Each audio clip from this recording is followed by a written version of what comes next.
Hey there, how's it going? Today I've got another combat demo for you guys. This is going to be mostly focused on changes to the flow of combat gameplay, including some changes to melee, slight changes to ki. I've really been focusing in on all the melee stuff, camera changes, combat stance, movement changes, so let's kind of talk about that. Combat stance now is a little bit different. Instead of activating every time you punch and leaving you in stance for, it was 3.5 seconds, now when you attack out of combat, it will still do the same thing. So if I'm away from an enemy and I just punch the air, I'll stay in combat for like 3 seconds and I'll move in combat stance and all those things. But when I lock onto an enemy or get within an aggro range, which is like 20 blocks or so, then I'll just be put in combat stance so that I don't need to manually activate it or worry about falling out of it. It's really just a quality of life thing, but it will have you in the... Because if you're that close to an enemy, you're going to be fighting the enemy. Hit stop is something that we put on the melee combat. So whenever you punch an enemy, this is something that a lot of fighting games use. Whenever you hit an enemy, everything will freeze. Usually the game freezes because usually it's like a single player-esque game, so they could just freeze the entire game and it pauses everything. But for this sake, it just pauses you and the enemy's movement, so you guys lock for a second. I do want to mention that this is not going to change the mechanics. This is in fact purely visual for the sake of adding oomph to your hits. All of the hit stop times are less than the actual time between your hits. Thus, it won't actually affect anything because you already would have been doing exactly what you're doing. I feel like it did pretty nice in adding oomph to each of the hits, especially the heavy and guard breaks, because those get like a nice 200 millisecond, 300 millisecond hit stop. Now, talking about movement changes, this one is a little bit bigger in a way because... So, we were pretty much using DBC movement up until now.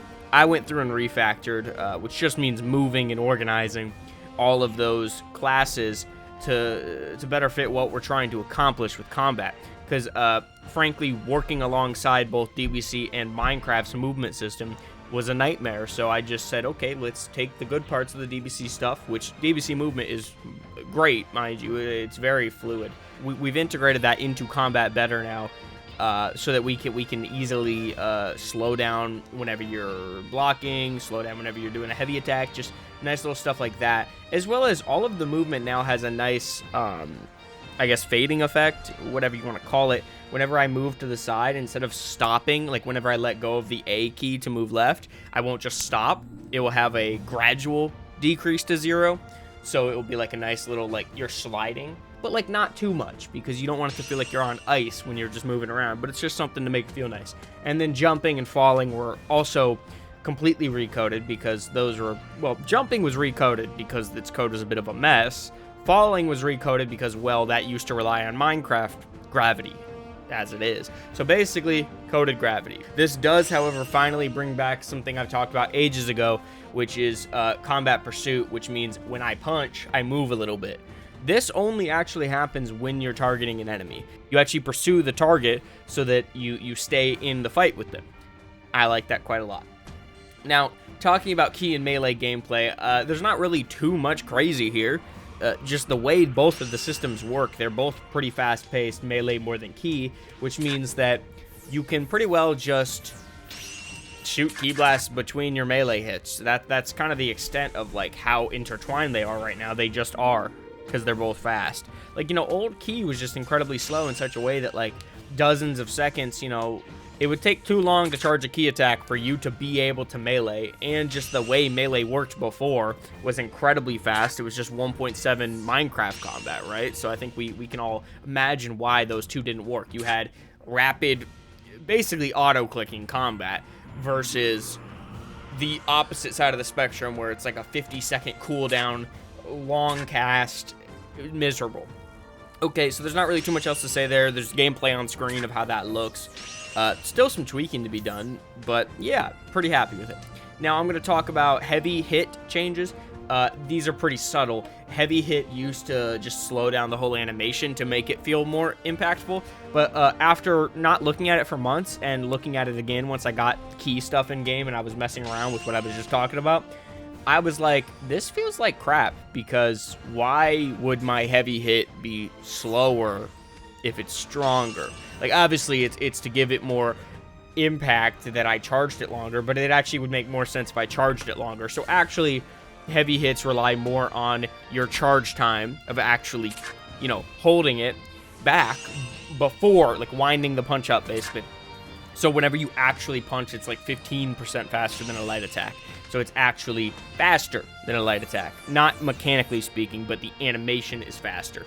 Anyway, that was a super small change. There's been a shit ton of other changes that I'm not going to bore you guys with. If you're interested in a lot of the nerd stuff, I'll have a video coming out probably very soon, actually, talking about what I worked on in November, outside of what I talked about here, because this was evidently also what I worked on in November. But I have a video talking about that, a lot of little nerd details if you're interested in the very minute stuff.